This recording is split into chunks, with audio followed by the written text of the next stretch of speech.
Hello students and all the viewers, welcome to my Dental Inside YouTube channel solution. ये मैंने paragraph छोड़ा था क्योंकि इसके अंदर मैंने टेस्ट बर्ड्स के बारे में बताया। टेस्ट बर्ड्स बिल्कुल ही अलग टॉपिक है, तो वो इस पार्ट के साथ होगा, जिस वजह से मैंने इस वाले पैराग्राफ को इस पार्ट के अंदर पढ़ाना है। Although the sensitivity of the taste bud to sweet, salt, sour and bitter substance show regional variation. होता यह है कि जो ये टेस्ट हैं ये आपको किसी एक जगह पे फील नहीं होते, मगर क्या होते हैं ये रीजन वाइज आपके होते हैं। जैसे जो टिप होती है टंग की, वहाँ पे आपको स्वीट टेस्ट जो होता है वो ज़्यादा शो होता है। सॉल्टी और सोर जो होते हैं वो lateral aspect of the tongue के ऊपर होते हैं, और बिटर और सोर जो होते हैं बिल्कुल पोस्टीरियर साइड के ऊपर होता है टंग के। ये लोकेशन याद होनी चाहिए, इससे ना क्वेश्चन पूछ लिया जाता है कि स्वीट टेस्ट जो होगा वो कहाँ पे शो होगा। इसकी मैं तुम लोगों को एक पिक्चर दिखाऊंगा, उससे अच्छे से याद कर लेना। No distinct structural variation have been observed among taste bud in this region. The identification of different substances likely depend on binding different receptor। ये बता रहे हैं कि जो डिफरेंट रिसेप्टर के साथ बाइंड करते हैं उसके ज़रिए आपकी टेस्ट जो है वो उसको बेसिकली सब्सटेंस को आइडेंटिफाई करता है। अब आ जाओ स्ट्रक्चरल वेरिएशंस के ऊपर। अब स्ट्रक्चरल वेरिएशन के अंदर हमने कुछ जो बात कर रहा हूँ मैं फर्स्ट पार्ट से कि मेस्टिकेटरी, लाइनिंग और स्पेशलाइज म्यूकोसा, ये अब डिटेल में थोड़ी सी आ रही है। डिटेल में नहीं आ रही, वही चीज़ें थोड़ा सा इन्होंने यहाँ पे दोबारा से रिपीट किया हुआ है।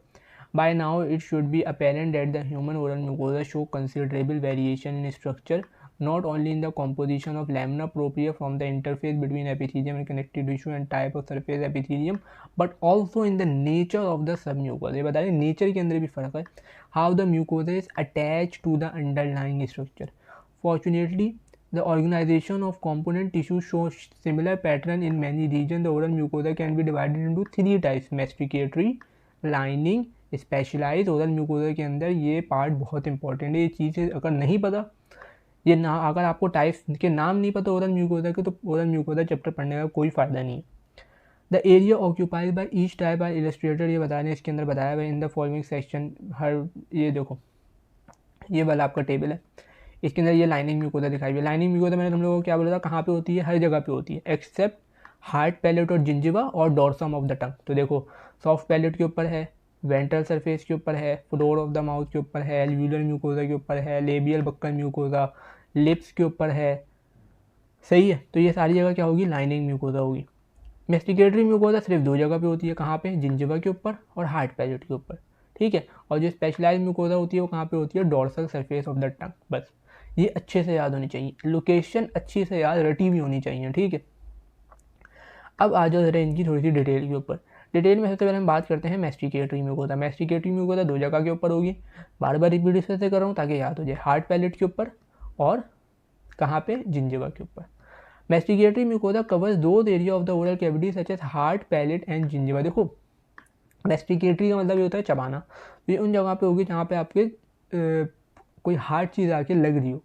तो they that are expose to compressive and shear forces and to abrasion during the mastication of food. Mastication के अंदर एब्रेजिव फोर्सेज लग रही होती हैं, तो उसको बेयर करने के लिए हमारे पास ये वाली म्यूकोसा होती है। The dorsum of the tongue has the same functional role. जो डोर्सम ऑफ द टंग होती है उसका भी सेम ही फंक्शनल रोल होता है, मगर उसके अंदर कुछ स्पेशलाइज स्ट्रक्चर आ जाते हैं जिन्हें हम कहते हैं टेस्ट बर्ड्स या रिसेप्टर, जिसकी वजह से उसको हमने नाम दे दिया स्पेशलाइज म्यूकोसा, ठीक है। उसके बाद अच्छा, ये आपको एक डायग्राम दिखाई हुई है। ये डायग्राम में बता दूँ क्या है कि ये आपका सॉफ्ट पैलेट है और ये आपका हार्ड पैलेट है, ठीक है। अब देखो, सॉफ्ट पैलेट की आप म्यूकोसा देखो कैसी है, थिकनेस के अंदर भी अलग है। रिज बने में मैंने तुम लोगों को शुरू में बताया कि जो म्यूकोसा होती है मेस्टिकेटिव, इसमें रिजिस प्रेजेंट होता है, तो ये आपको रिजिस नज़र आ रहा है, ठीक है। ये आपको थिक बहुत नज़र आ रही है, जबकि सॉफ्ट पैलेट क्या है? थिन सी म्यूकोसा है। और दूसरी बात ये है कि जो हार्ड पैलेट की म्यूकोसा होगी वो क्या होगी? केराटिनाइज होगी, और जब सॉफ्ट पैलेट की होगी वो नॉन केराटिनाइज होगी। अगर किसी को नहीं पता केराटिनाइज नॉन केराटिनाइज का डिफरेंस, तो वो पिछली वीडियोस को देखे ताकि उसको अच्छे से समझ में आए। कोई भी अगर मैं किसी से भी पूछूंगा हार्ड पैलेट की कौन सी है, वीडियो देखी होंगी तो पता है आपको केराटिनाइज है। क्यों? केराटिनाइज हमारे पास दो जगह की होती है, कौन कौन सी? Masticatory and specialise. जबकि जो नॉन केराटिनाइज होती है वो सारी की सारी लाइनिंग म्यूकोसा होती है। ये बात भी तुम लोगों को अच्छे से पता होनी चाहिए, बताई भी मैंने तुम लोगों को पीछे। उसके बाद एक और इन्होंने पिक्चर दिखाई हुई है, जिंजिवा दिखाया हुआ है और ये एल्व्यूलर म्यूकोसा दिखाई हुई है। तो जिंजिवा की देखो आप, ये केराटिनाइज लेयर नज़र आ रही है आपको, ठीक है। ये केराटिनाइज लेयर नज़र आ रही है और नीचे आपको ये रिजिस नज़र आ रहा है। फिर ये बता रहे हैं difference in thickness, rich pattern, keratinization between the gingiva and the alveolar mucosa. अब हम नेक्स्ट बात करते हैं देखो ऑर्थो भी होती है, पैरा भी होती है। केराटिनाइज एपिथीलियम है, केराटिनाइज में से कोई सी भी हो सकती है। लेकिन कौन सी ओरल एपिथीलियम कौन सी होती है? स्ट्रेटिफाइड स्क्वैमस एपिथीलियम, ठीक है। इसके अलावा स्टिपल्ड स्ट्रक्चर होते हैं जिंजिवा के, मैंने फर्स्ट पार्ट के अंदर बताया था। तो वही चीज़ें बताई हुई हैं। ट्रांसफर जिरेज जो होती है वो प्रेजेंट, रुगाए प्रेजेंट होते हैं हार्ड पैलेट के ऊपर, और स्टिपल्ड स्ट्रक्चर किस में प्रेजेंट होते हैं? जिंजिवा के ऊपर। जबकि एपिथीलियम कौन सी होती है? Stratified squamous epithelium keratinize. और तो बैरा में से कोई भी हो सकती है। अगली हम बात करते हैं लाइनिंग म्यूकोजा की। अगर लाइनिंग म्यूकोजा की बात करूँ तो मैंने तुम लोग को बताया कहाँ पे होगी भाई, हर उस जगह के ऊपर होगी जहाँ पे स्पेशलाइज और वाली म्यूकोजा नहीं है। The oral mucosa that cover the under side of the tongue, inside the lip, cheeks, floor of the mouth, alveolar process as far as the gingiva is subjected to movement. These region together with the soft palate is classified as the lining mucosa. हर जगह पे क्या होगी? Lining mucosa होगी। तो ये आपको दिखाया मैं photo, micrograph of the lining mucosa under side of the tongue. Under side of the टंग की आपकी लाइनिंग म्यूकोजा दिखाई हुई है। सबसे ऊपर एपिथेलियम, फिर लैमिना प्रोपिया, फिर मसल दिखाया हुआ नीचे का। ये एक अच्छी सी डायग्राम दिखाई हुई है। देखो अब ये डायग्राम को समझो। ये आपकी लेबियल साइड है, ठीक है, ये आपकी लेबियल साइड है। ये एक आता है इंटरमीडिएट जोन, ये पिक्चर आपकी आ जाती है। और ये हमारे पास है, यहाँ से हो जाती है लिप्स शुरू। तो ये जो आपको डायग्राम दिखाई हुई है ना, ये sagittal section through the lip दिखाया हुआ है, यानी कि लिप्स को इन्होंने काट दिया, ठीक है। तो ये माउथ वाली साइड आ गई लेबियल साइड, और ये आपका जो है वो वर्मिलियन जोन आ गया, यानी कि लिप्स वाली साइड आ गई। और यहाँ से हमारे पास जो फेस की जो स्किन है वो शुरू हो रही है, ठीक है। तो ये डायग्राम तुम लोग को अच्छे से पता होनी चाहिए।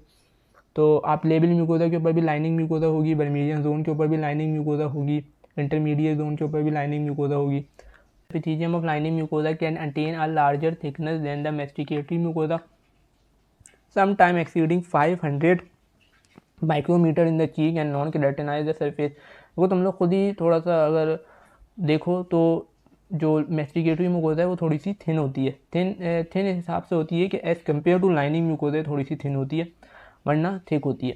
और ये कितना एक्सीड करती है? 500 micrometre in the cheek. The surface is thus flexible and able to, बहुत ज़्यादा फ्लेक्सिबल होती है, जिसकी वजह से स्ट्रेचिंग से हमारे पास क्या होती है? विदस्टैंड करती है। The interface with connective tissue is smooth although slender connective tissue papilla often penetrate into the epithelium. Specialised mucosa की बात करें तो स्पेशलाइज्ड म्यूकोजा मैंने बताया कहाँ पे होगी? Dorsal surface of the tongue के ऊपर होगी। और unlike that every else in the oral cavity because although covered with functionally with masticatory mucosa, ये बता रहे हैं कि अनलाइक जैसे सारी मेस्टिकेटरी म्यूकोजा होती है ओरल कैविटी के अंदर, यही होती है स्पेशलाइज म्यूकोजा, मगर इसके अंदर क्या है? कुछ स्पेशल फीचर है। स्पेशल फीचर क्या है? कुछ पेपला इसके ऊपर होते हैं। वो पेपला या तो टेस्ट बर्ड उसके ऊपर प्रेजेंट होंगे, या वो पेपला जो होंगे हमारे पास वो मैकेनिकल फंक्शन परफॉर्म कर रहे होंगे। तो ये बता रहे हैं कि different types of lingual papilla present होते हैं जो मैकेनिकल फंक्शन परफॉर्म करते हैं, where other bear taste buds and therefore have a sensory function. उसके बाद ये बता रहे हैं कि जो म्यूकस मेम्ब्रेन होती है, म्यूकस मेम्ब्रेन ओवर टंग, म्यूकस मेम्ब्रेन ओवर टंग की बात करूँ, ये इसके दो डिफरेंट पार्ट्स होते हैं। ये आपकी टंग है, ये इसकी म्यूकस मेम्ब्रेन, इसके दो पार्ट्स हैं ऐसे, या इसके दो पार्ट्स हैं। होता ये है कि इसके जो एम्ब्रियोलॉजिक ओरिजिन होते हैं ना दोनों पार्ट्स का, ये डिफरेंट होता है। आपको एक वी शेप ग्रूव नजर आता है जिसे हम कहते हैं सल्कस टर्मिनलिस या terminal groove. The anterior two-thirds of the tongue where the mucosa is derived from the first pharyngeal arch often is called the body, and the posterior third where is the mucosa is derived from the third pharyngeal arch, the base. The mucosa covering the base of the tongue contain extensive nodule of lymphoid tissue and lingual tonsil. ये क्या है? अगर इसको मैं diagram से समझाऊँ तो ये आपकी, चलिए ये आपकी डायग्राम है ना, ठीक है। ये डायग्राम थोड़ी सी मिस हो गई थी। ये डायग्राम हम लोग को नज़र आ रही है। अच्छा ये देखो, तो ये आपका है सल्कस टर्मिनलिस। ये जो आपको दिखाया हुआ है ना, ये वी शेप नज़र आ रहा है, ये वी शेप, ठीक है। तो इसके जरिए हमारे पास ये एंटीरियर टू थर्ड में डिवाइड हो गई और ये पोस्टीरियर टू थर्ड में डिवाइड हो गई। जो एंटीरियर टू थर्ड है ये फर्स्ट फेरेंजियल आर्च से निकल रही है, सही है, जो क्या है हमारे पास बॉडी। और जो बेस वाली साइड है या रूट वाली साइड है ये थर्ड फेरेंजियल आर्च से निकल रही है, ठीक है। तो ये आपको पता होना चाहिए कि जो म्यूकस मेम्ब्रेन है टंग की उसको दो फेरेंजियल आर्च से निकलती है। और दो फेरेंजियल आर्च कैसे डिवाइड हुई है? वी शेप ग्रूव है जिसका नाम है टर्मिनल सल्कस या सल्कस टर्मिनलिस। इसका जो एंटीरियर टू थर्ड है वो फर्स्ट फेरेंजियल आर्च से निकलता है और जो पोस्टीरियर टू थर्ड है वो थर्ड फेरेंजियल आर्च। बाकी ये नेटर का एटलस है, अगर किसी के पास है नेटर वो उससे पढ़ना चाहे तो अच्छे से पढ़ सकता है। इसकी डिटेल में तो बहुत ज़्यादा चीज़ें उन्होंने यहाँ पे बताई हुई है। अगर टाइम मिला तो मैं इन सबको जो है वो एक दफ़ा आपको बता दूंगा कि किसका क्या क्या फंक्शन होता है। मगर अभी हम लोग जो चीज़ पढ़ रहे हैं उसके ऊपर आते हैं। अच्छा जी, हाँ जी, तो मैंने ये चीज़ें बता दी कि जो फर्स्ट फेरेंजियल आर्ट से हमारे पास anterior 2/3 of the tongue derive होता है, जैसे हम बॉडी कहते हैं, और जो पोस्टीरियर थर्ड है वो किससे हो रहा है, थर्ड फेरेंजियल आर्ट से, जैसे हम बेस कह रहे हैं या रूट कह रहे हैं। अच्छा, तो पेपला स्टार्ट करने से पहले एक इम्पॉर्टेंट चीज़ मैंने तुम लोगों को बताई थी कि बेसिकली ये वाला पार्ट्स को कि टंग की किस साइड के ऊपर कौन सा टेस्ट शो होता है। तो ये डायग्राम आप लोग इस डायग्राम से अच्छे से याद कर सकते हो। देखो, इन्होंने बोला था जो टिप ऑफ द टंग होती है वहाँ पे कौन सा टेस्ट शो होगा, स्वीट टेस्ट। यहाँ पे लिखा हुआ है, अगर बुक खोलो तो स्वीट एट द लिप, ठीक है। तो स्वीट टेस्ट कहाँ पे शो होता है, टिप के ऊपर, टिप ऑफ द टंग के ऊपर शो होता है। सॉल्टी एंड सोर जो होता है वो lateral aspect of the tongue के ऊपर होता है। ये आपकी डायग्राम में नज़र आ रहा है, ये आपका सॉल्टी है, ये भी लेटरल साइड के ऊपर हो रहा है, और जो सोर है वो भी लेटरल साइड के ऊपर हो रहा है, जबकि जो बिटर होता है वो पोस्टीरियर साइड के ऊपर होता है। ये आपका यहाँ पे लिखा हुआ है, एंड बिटर एंड सोर in the posterior reason of the टंग। तो ये 3-4 टेस्ट की आपको एरियाज पता होने चाहिए। सो ये टिप के ऊपर, सॉल्ट और सोर जो है लेटरल एस्पेक्ट के ऊपर, बिटर पोस्टीरियर साइड के ऊपर। एक और टेस्ट होता है उसे हम कहते हैं यूमामी। यूमामी टेस्ट वो टेस्ट होता है जो बेसिकली आपके जैसे मीट या बेसिक टेस्ट होता है ना, वो आपका ये डायरेक्ट करता है। जब आप मीट खाते हो, जो जो टेस्ट रिसेप्टर्स होते हैं वो यहाँ पे होते हैं, वो पूरी टंग के ऊपर ही होते हैं, ठीक है। तो 3-4-5 तरह के आपको टेस्ट रिसेप्टर्स, टेस्ट एरियाज़ के नाम पता होने चाहिए। ये पता होना चाहिए कौन सा एरिया कहाँ पे टेस्ट को डिटेक्ट कर रहा है, ठीक है। अच्छा, अब हम स्टार्ट करते हैं। इंपॉर्टेंट चीज़ मैंने बात की है टंग वाली। अब हम इस चैप्टर के सबसे जो मोस्ट इंपॉर्टेंट पार्ट है उसको स्टार्ट कर रहे हैं, जिसके अंदर हमने बात करनी है पेपला की। मैंने बात कर रहा हूँ शुरू से, 4 तरह के पेपला होते हैं, ये अच्छे से याद होने चाहिए, इससे एमसीक्यूज ऑस्पी ज़रूर बनेगी। 4 तरह के पेपला के नाम सबसे पहले पता होने चाहिए। फंगी फॉर्म, देखो फंगी मीन्स फंगस लाइक। दूसरा है फिली फॉर्म, थर्ड है फॉलिएट पेपिला, और फोर्थ है सर्कमविलेट पेपिला। सबसे पहले तुम लोग इनके नाम पता होने चाहिए, नाम के बाद इनकी लोकेशन पता होनी चाहिए, वो बहुत ज़्यादा इंपॉर्टेंट है। सबसे पहले बात करते हैं फंगी फॉर्म पेपिला की। फंगी फॉर्म पेपिला जो होते हैं बेसिकली फंगस लाइक अपीयरेंस होते हैं। The anterior portion of the tongue bear the fungiform fungus like and filiform hair like papilla. Fungus like fungiform, filiform hair like. अभी मैं diagram दिखाऊंगा, तुम लोगों को समझ में आ जाएगा। कहाँ पे होते हैं, anterior portion of the tongue. Tongue के एंटीरियर पोर्शन पे 2 तरह के पेपला होते हैं, कौन कौन से, fungiform and filiform. Diagram देख लो अच्छे से, ये आपकी टंग है, टंग की ये एंटीरियर साइड है और ये पोस्टीरियर साइड है। एंटीरियर साइड पे कौन सा है, फिली फॉर्म पेपला और फंगी फॉर्म पेपला, ठीक है। अभी बुक की डायग्राम भी दिखाता हूँ, पहले इससे समझो, ठीक है। एंटीरियर साइड पे 2 तरह के हैं, फिली फॉर्म एंड फंगी फॉर्म। इनकी लोकेशन सबसे पहले अच्छे से याद होनी चाहिए। उसके बाद अगली बात करो, single fungiform papilla are scattered between the numerous filiform papilla at the tip of the tongue. The fungiform papilla are smooth round structure. Round का वर्ड बहुत इंपॉर्टेंट है, इसकी शेप की, शेप क्या होती है, राउंड होती है। सबसे पहली बात, पूरी टंग के ऊपर होते हैं, टंग की जो एंटीरियर पोर्शन होता है वहाँ के ऊपर होते हैं, और राउंड स्ट्रक्चर होता है। That appears red because of their highly vascular connective tissue core visible through a thin non keratinize covering epithelium. देखो, नॉन केराटिनाइज भी होती है, अगर केराटिनाइज होगी तो बहुत ज़्यादा थिन होगी। इसकी एपिथीलियम हमारे पास थिन नॉन केराटिनाइज होती है, और इसमें जो टेस्ट बर्ड्स होती हैं वो प्रेजेंट होती हैं। एक और एमसीक्यूज पॉइंट है कि कौन सा पेपला ऐसा होता है जिसमें टेस्ट बर्ड्स प्रेजेंट नहीं होती है। एमसीक्यूज पॉइंट है, तो वो कौन सा पेपला है, वो है फिलीफॉर्म पेपला। जो अगला पेपला हम पढ़ेंगे इसके अंदर नो टेस्ट बर्ड्स, इसमें कोई भी टेस्ट बर्ड्स प्रेजेंट नहीं होती। बाकी तीनों पेपला के अंदर टेस्ट बर्ड्स प्रेजेंट होती हैं। ये एमसीक्यूज पॉइंट है। फंगीफॉर्म पेपला को अब लेके चलो बुक से। बुक से एक एक चीज़ मैं तुम लोगों को समझाता हूँ, इसकी जो आपकी लिखा हुआ है डायग्राम डायग्राम डायग्राम, ये आ गई इसकी डायग्राम। देखो, ये चारों तरह के पेपला मैंने तुम लोगों को बताने थे, ठीक है।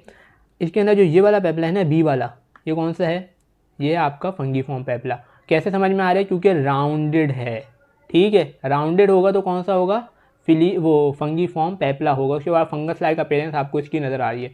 दूसरा, यहाँ पे आपको इसके टेस्ट बट छोटे छोटे से नज़र आ रहे होंगे, ये छोटे ये छोटे ये छोटे, ठीक है। फिलीफॉर्म पेपला की एक चीज़ बहुत इंपॉर्टेंट है कि इसके अंदर कोई भी टेस्ट बर्ड्स प्रेजेंट नहीं होते, बाकी तीनों पेपला के अंदर होते हैं, इसको अच्छे से याद रखना। अच्छा, फिलीफॉर्म पेपला भी कहाँ पे होते हैं, anterior side of the tongue के ऊपर ही होते हैं। Filiform papilla cover the entire anterior part of the tongue. किसको, पूरी की पूरी टंग को कवर करते हैं। कौन से पेपला, फिलीफॉर्म पेपला। जबकि जो फंगी फॉर्म पेपला होते हैं ये anterior part of the tongue के ऊपर तो होते हैं, मगर single fungiform papilla are scattered between the numerous filiform papilla. Means for example अगर ये आपके पास एक राउंडेड सा फंगी फॉर्म पेपला है, ठीक है, तो इसके अराउंड बहुत सारे फिली फॉर्म पेपला होंगे, समझ रहे हो बात। इसका मतलब ये फिली फॉर्म पेपला स्कैटर्ड होते हैं, जबकि फंगी फॉर्म पेपला किसी एक या दो जगह के ऊपर होंगे, एंटीरियर साइड के ऊपर बहुत ज़्यादा नहीं होते, ठीक है। अच्छा, and consist of a cone shape structure. कैसा होगा? कोन शेप मीन्स ऐसा स्ट्रक्चर होगा इनका। अगर हिस्टोलॉजिकल सेक्शन कहीं पे भी आ जाए उसमें ऐसी कोई पिक्चर बनी हुई हो पेपला, वो बोले बताओ कौन सा है, तो आप समझ जाना वो फिलीफॉर्म पेपला है, ठीक है। Each with a core of connective tissue covered by a thick keratinize epithelium. कौन सी एपिथेलियम होती है? थिक कैराटिनाइज, जबकि इसकी नॉन कैराटिनाइज या बिल्कुल ही थिन होती है। थिन कैराटिनाइज हो सकती है या बिल्कुल ही नॉन कैराटिनाइज होगी। किसकी? फंगी फॉर्म की। फिली फॉर्म की थिक होती है और कैराटिनाइज होती है। पिक्चर दिखाऊंगा समझ में आ जाएगा। Together they form a tough abrasive surface that is involve in compressing and breaking food when the tongue is appose. अब देखो कैराटिनाइज का वर्ड आ गया, कैराटिनाइज का वर्ड आ गया, इसका मतलब है टफ होगा, एब्रेसिव रेजिस्टेंट होगा, ताकि आप कोई भी जो है वो खाना खाओ तो वो इसके ऊपर ओरल म्यूकोजा को ख़राब ना करे। अपोज टू हार्ड पैलेट होता है। The dorsal mucosa of the tongue function as the masticatory mucosa. Buildup of keratin result in elongation of filiform papilla. In some patients, the dorsum of the tongue then has hairy appearance called hairy tongue. Hairy tongue का word बहुत important है। वो पूछते हैं कि hairy टंग किस papilla के ज़्यादा होने की वजह से होती है, किस पेपिला के अंदर केराटिन की डिपोजिशन हो जाती है तो हेयरी टंग हो जाता है। वो कौन से पेपिला हैं? Filiform papilla. फिलीफॉर्म पेपिला के दो इंपॉर्टेंट पॉइंट है, पहला टेस्ट बड्स प्रेजेंट नहीं होते, दूसरा हेयरी टंग हो जाता है, ठीक है। तो ये चीज़ें बहुत ज़्यादा इंपॉर्टेंट है फिलीफॉर्म पेपिला के हवाले से। The tongue is highly extensible with changes in shape accommodated by the region of non keratin. इसको छोड़ दो, ये कोई इतना खास नहीं है। इंपॉर्टेंट चीज़ क्या मैंने बताई? पहली बात, पूरी की पूरी टंग के ऊपर प्रेजेंट होगा। दूसरी बात, एपिथेलियम थिक होगी और केराटिनाइज होगी, कोई भी पेपिला कोई भी टेस्ट बड्स नहीं होंगे। उसके अलावा क्या है, अगर केराटिन का बिल्डअप हो गया तो क्या हो जाएगा? एलोंगेशन हो जाएगी फिलीफॉर्म पेपिला की, जिसकी वजह से हेयरी अपीयरेंस आ जाती है टंग की, जिसे हम कहते हैं hairy tongue. Hairy tongue exam point of view से बहुत ज़्यादा इंपॉर्टेंट है। दूसरा ये इंपॉर्टेंट है कि टेस्ट बड्स कौन से पेपिला में नहीं होते। अब आ जाओ इसकी पिक्चर के ऊपर या हिस्टोलॉजिकल सेक्शन के ऊपर, मैं तुम लोगों को बताता हूँ। देखो थोड़ा सा इन्होंने ऊपर बनाया, चाहिए देखो, ये देखो कौन सी शेप आ रही है, वही शेप आ रही है जो मैंने पीछे बनाई थी, कोन लाइक शेप आ रही है। तो कोन लाइक शेप आ रही है मतलब कौन सा पेपिला होगा? ये कौन सा पेपिला है? ये वाला फिलीफॉर्म पेपिला। यहाँ पे इन्होंने लिखा हुआ है histological section of fold lingual papilla, पहला filiform papilla, B fungiform papilla from the anterior part of the tongue. दोनों पेपिला कहाँ होंगे? Anterior part of the tongue के ऊपर होंगे, और ये नीचे वाले दोनों कहाँ होंगे? पोस्टीरियर पार्ट के ऊपर होंगे। हम बताते हैं कैसे होंगे। The epithelium of filiform papilla is keratinized and the fungiform papilla is keratinize thinly. मैंने क्या बात किया? तो केराटिनाइज अगर होगी तो बहुत थिन सी होगी, वरना नॉन केराटिनाइज होगी। किसकी? फंगी फॉर्म पेपिला की। ये दोनों चीज़ें बहुत इंपॉर्टेंट है। अगर केराटिनाइज है तो बहुत थिन सी है, वरना नॉन केराटिनाइज है। और फिलीफॉर्म पेपिला की क्या है? केराटिनाइज है। केराटिनाइज उन्होंने यहाँ पे लेबल भी किया हुआ है, ये देखो ना आप, ये लेबल उन्होंने यहाँ पे केराटिनाइज लेयर को लेबल किया हुआ है। और दूसरी बात ये है कि जो फिलीफॉर्म पेपिला है उसमें कोई भी टेस्ट बड्स प्रेजेंट नहीं है। अगर मैं इसको ऊपर करूँ तो देख लो आपको केराटिनाइज लेयर है, कोई टेस्ट बड्स आपको नजर आ रहा है? नहीं आ रहा। जबकि यहाँ पे आपको छोटे छोटे टेस्ट बड्स नजर आ रहे हैं, किसमें? फंगी फॉर्म पेपिला के ऊपर। तो हमने दो तरीके के पेपिला पढ़ लिए, पहला हमने पढ़ा फंगी फॉर्म पेपिला, दूसरा हमने पढ़ा फिलीफॉर्म पेपिला। अगर डायग्राम दिखाऊँ इसकी, जो आपकी गूगल वगैरह पे होती है, तो ये आप देख लो, ये आपको नज़र आ रहा है, ये फिलीफॉर्म पेपिला है, ठीक है। और ये जो आपका है ये वाला, ये आपका फंगी फॉर्म पेपिला। तुम लोग बोलोगे सही, ये वाला पेपिला और ये वाला पेपिला ये है वैलेट यानी सर्कमवेलेट पेपिला, दोनों एक जैसे लग रहे हैं, मगर देखो इसके बराबर में क्या है? आपको फिलीफॉर्म पेपिला नज़र आ रहा है। तो बहुत सारे फिलीफॉर्म पेपिला के दरमियान एक पेपिला होगा जिसे हम कहेंगे फंगी फॉर्म पेपिला, जबकि यहाँ पर आपको कोई भी फिलीफॉर्म पेपिला इसके साइड में नज़र नहीं आ रहा। तो ये भी एक डिफ्रेंशिएटिंग पॉइंट है। और दोनों पेपिला कहाँ से आते हैं? एंटीरियर पार्ट ऑफ द टंग से आते हैं। ये बहुत सारे पॉइंट्स हैं, इसको एक जगह अच्छे से लिख लो या बुक से पढ़ लो तो अच्छी आसानी हो जाएगी।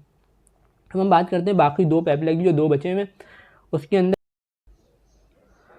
तो अब बाकी दोनों पेपिला की बात करते हैं। पहले अपने बात करनी है फोलिएट पेपिला की और दूसरी बात करनी है सर्कमविलेट पेपिला की। सर दोनों पेपिला जो होते हैं आपके पोस्टीरियर साइड के ऊपर होंगे, और फोलिएट पेपिला जो होते हैं वो ह्यूमंस में बहुत कम नज़र आते हैं, ज़्यादातर ये दूसरे मैमल्स में, रैट वगैरह में नज़र आते हैं। जब फोलिएट मीन्स लीफ लाइक, और ये पेपिला होते हैं हमारे पास कहाँ पे? Lateral margin of the posterior part of the tongue. Location अच्छे से पता नहीं है कहाँ पे? Lateral margin of the posterior part of the tongue, ठीक है। Lateral margin of the posterior part of the tongue, although they are more common in mammals, दूसरे मैमल्स में होते हैं other than human being. These pink papilla consist of parallel ridges that alternate with deep grooves in the mucosa, and few taste buds are present in the epithelium of the lateral wall of the ridges। तो ये जो आपको पेपला नज़र आ रहे हैं, कौन से पेपला है भाई? ये फॉलिएट पेपला। लीफ लाइक अपीयरेंस इतना नज़र नहीं आ रही होगी, यहाँ पे छोटी छोटी सी आ रही है, देखो लीफ यहाँ से आ, ये आया पत्ते पत्ते टाइप, ये एक लीफ बन रहा होता है, सही है। तो और यहाँ पे आपको जो एरो हेड नज़र आ रहे हैं ना, ये एरो, ये यहाँ पे आपको सारे टेस्ट बर्ड्स नज़र आ रहे हैं।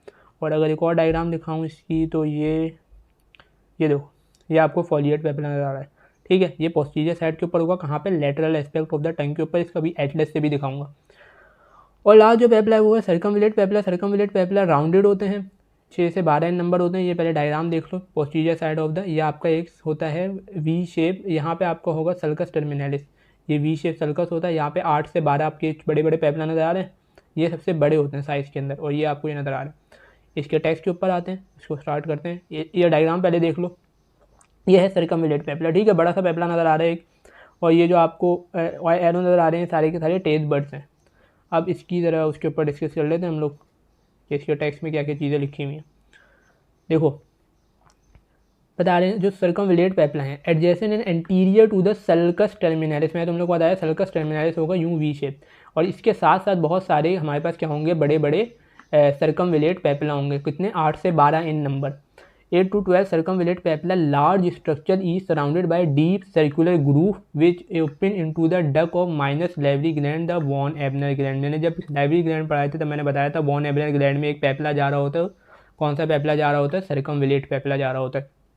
These papilla have a connective tissue core that is covered on the superior surface by a keratinized epithelium. The epithelium covering the lateral wall is non-keratinized। भाई ये बात आपको इतनी इंपॉर्टेंट नहीं है। इंपॉर्टेंट क्या चीज़ है? सल्कस टर्मिनलिस कवर्ड जहाँ पे भी आ जाए, कौन से पेपला होंगे? सर्कमविलेट पेपला। कितने नंबर में होते हैं? 8 से 12 में होते हैं। कौन से duct of minus lively gland को कवर करते हैं? ग्लैंड ऑफ वॉन एबनर को कवर करते हैं। अब आ जाओ इसके एटलस के ऊपर जो सबसे लास्ट है, उसके बाद हमारा ये वाला पार्ट कंप्लीट हो जाएगा। अगर इसके एटलस की बात करें तो वो है ये है नेटर का एटलस, ठीक है। इसको अगर थोड़ा सा चलो बड़ा करके आपको सबसे पहले समझाते हैं। पेपला इसके अंदर हमने देखना है। अगर तुम लोग देखो तो ये जो आपको नज़र आ रहा है ना, ये कहाँ पे है भाई? लेटरल साइड के ऊपर। तो लेटरल साइड पे कौन से पेपला होंगे? फॉलिएट पेपला, मैंने बता दिया। एंटीरियर साइड, सबसे पहले टंग को डिवाइड कर लेते हैं जो हम लोगों ने किया था। एक बॉडी होती है टंग की जो एंटीरियर 2/3 होता है, और एक रूट होती है जो पोस्टीरियर 2/3 होता है। सिर्फ एंटीरियर साइड पे हमारे पास पेपला होते हैं, पोस्टीरियर साइड पे कोई पेपला नहीं होता।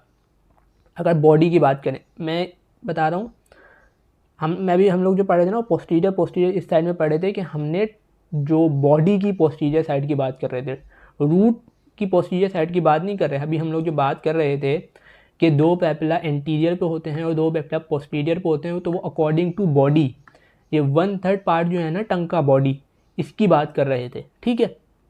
ये बात अच्छे से पता होनी चाहिए, क्योंकि जो रूट वाली साइड होती है वहाँ पे कोई भी पेपला नहीं होता, वहाँ पे टॉन्सिल्स होते हैं। अच्छा, ये तो मैंने बता दिया फॉलिएट पेपला। अगर आप ये वाले पेपला की एंटीरियर साइड के ऊपर बात करो तो फंगी फॉर्म पेपला होगा, और यहाँ पे हमारे पास जो होगा वो फिली फॉर्म पेपला होगा। फिली फॉर्म पेपला ज़्यादा होंगे, फंगी फॉर्म पेपला कम होंगे। और ये आपका दिखाया हुआ है भाई एक आपका सल्कस टर्मिनलिस, ठीक है। ये टर्मिनल सल्कस आपको दिखाया हुआ है, उसके साथ आपको ये पेपला दिखाए हुए ये वाले, ये कौन से पेपला हैं? सर्कमविलेट पेपला हैं। और रूट की साइड के ऊपर क्या क्या चीज़ें होती हैं? ये आपको टॉन्सिल्स नज़र आ रहे हैं, ठीक है। ये कौन सा टॉन्सिल है? पैलेटाइन टॉन्सिल्स हैं, ये लिंगुअल टॉन्सिल सारे नज़र आ रहे हैं। बट हमारा जो भी मेन कंसर्न है वो पेपला के ऊपर है, तो पेपला मैंने तुम लोगों को समझा दिया, ठीक है। अब आ जाओ, इन्होंने क्या किया कि इस पार्ट से, ये जो पार्ट है ना आपका, ये पार्ट इन्होंने काट दिया टंग का ऊपर का, और इसको यहाँ पे बड़ा करके शो कर दिया। अब इसमें से हम लोगों ने पेपला देखने, देखो पीछे वाली साइड है, यहाँ पे इन्होंने देखा हुआ है लिंगुअल टॉन्सिल। लिंगुअल टॉन्सिल से पहले हमारे पास ये कौन से पेपला नज़र आ रहा है तुम लोगों को? ये अपने पास कौन से पेपला है भाई? ये है सर्कमविलेट पेपला, बड़े बड़े से पेपला हैं। ये कोन लाइक कौन से पेपला होंगे? ये अपने पास होंगे फिलीफॉर्म पेपला। और ये कोन लाइक पेपला के दरमियान में कौन सा पेपला होगा? Fungiform papilla. यहाँ पे आपको फॉलिएट पेपला क्यों नहीं नज़र आ रहा है? क्योंकि वो lateral aspect of the tongue के ऊपर होता है।